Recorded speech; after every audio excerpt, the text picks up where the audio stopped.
Papas na Língua, com o professor Dionísio da Silva. Acompanhe também o podcast Comportare, feito para mudar. Dionísio da Silva conversa com Maria Carlotto. Novos episódios toda quinta-feira.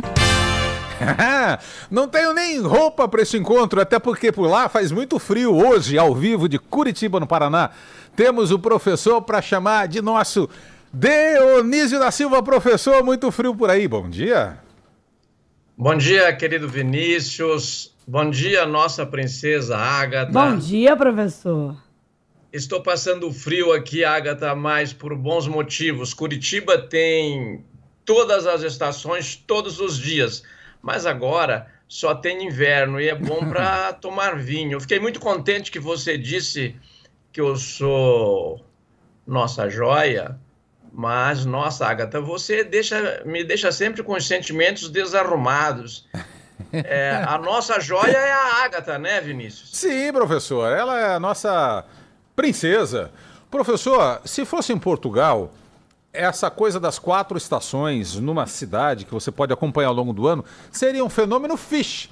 Aqui no Brasil a gente fala, é um fenômeno legal ou é um fenômeno joia? Mas, professor, de onde vem essa palavra joia e por que falamos, inclusive, a joia da coroa?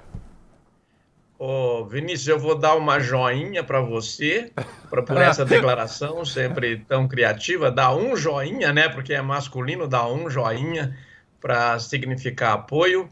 Vou colocar uma coroa com umas joias assim, tão preciosas na Ágata, não é? Semelhando aquela coroa do Dom Pedro II lá em Petrópolis, que está cravejada de brilhantes, a monarquia ia passando as joias e as coroas de geração em geração, só que a Ágata será a nossa Dona Pedra primeira, porque é a primeira, né? Primeira e única Ágata. E única, professor. Única. Professor.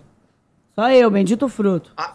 Mas joia veio do latim, fez uma longa viagem, era mais ou menos com o sinal de jogo, de alegria, porque o jocos, que se pronunciava iocos, porque o J foi uma das últimas letras que chegou ao alfabeto para diferenciar justamente este som de I, né, iudicare, em vez de judicare, iudice, que nós dizemos juiz, mas então a origem remota é o latim, passou pelo francês joie, tanto que tem uma expressão tão bonita, né, joie de vivre, a alegria de viver, mas significa alegria, contentamento, e passou a designar essas joias que tanto no reino próprio das joias, às vezes tem algumas falsidades, não é? Passa a ser bijuteria, quando a pessoa diz que não é bijuteria, diz que é joia, mas é bijuteria.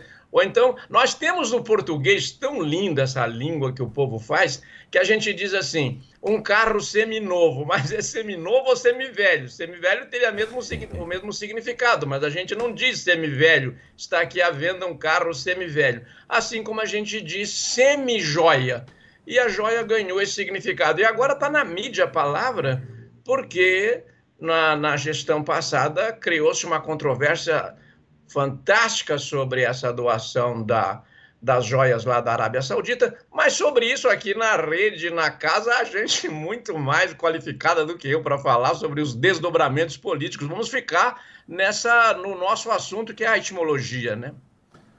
Muito bem, professor. Nós temos tempo ainda para mais um avançar de conhecimento tão único e tão especial com o nosso professor Dionísio, Ágata? Temos, não muito tempo, mas temos. Então vamos lá. Diga, Vinícius, eu vou continuar com a expressão que a gente diz, né? As joias da coroa. Se eu bem adivinho, o Vinícius queria isso, né? Pois é, professor, porque é o seguinte, tem uma coisa que é a joia, e a joia da coroa não é necessariamente a coisa literal da joia da coroa ou da coroa uma pessoa mais experiente. O que significa essa história de joia da coroa?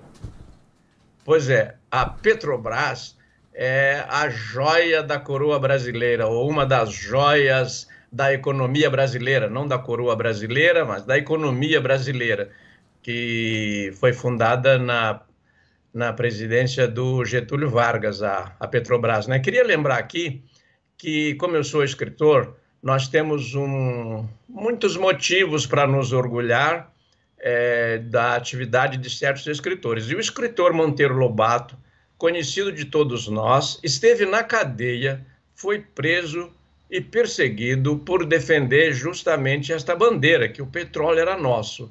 E a joia da coroa, que é uma expressão que nasceu originalmente para designar as joias da coroa britânica, porque é a monarquia mais tradicional do mundo. Eu sempre digo depois do Vaticano, né, Vinícius, que ninguém se lembra que o Vaticano é um estado absolutista, né?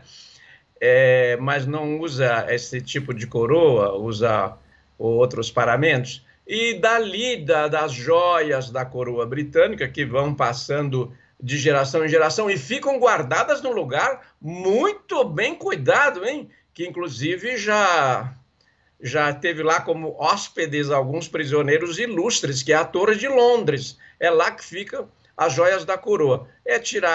Aquela coroa é tirada só para a coroação e depois volta, ao contrário de outras joias que estão indo aí para os Estados Unidos e depois não sabe para onde. Mas a expressão migrou da coroa para dizer assim uma excelência de algum ramo, né? Às vezes tem algumas coroas, porque coroa também passou a designar uma senhora que não é mais mocinha, cuidando da joia da coroa, né?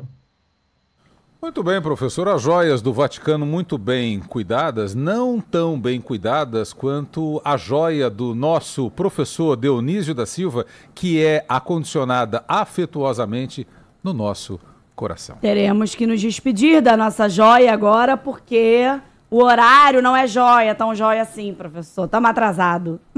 Joia querida, você que é a minha joia, Agatha, deixa eu te dizer, só que hoje eu vou lá no Museu Oscar Niemeyer na noite, onde haverá uma vernissage de dois confrades aqui. Eu sou membro honorário da Academia Paranense de Letras, com o Dante Mendonça, com o Hernani Buchmann, e nós vamos nos encontrar lá no frio, mas vamos ver lindas coisas. Muito obrigado.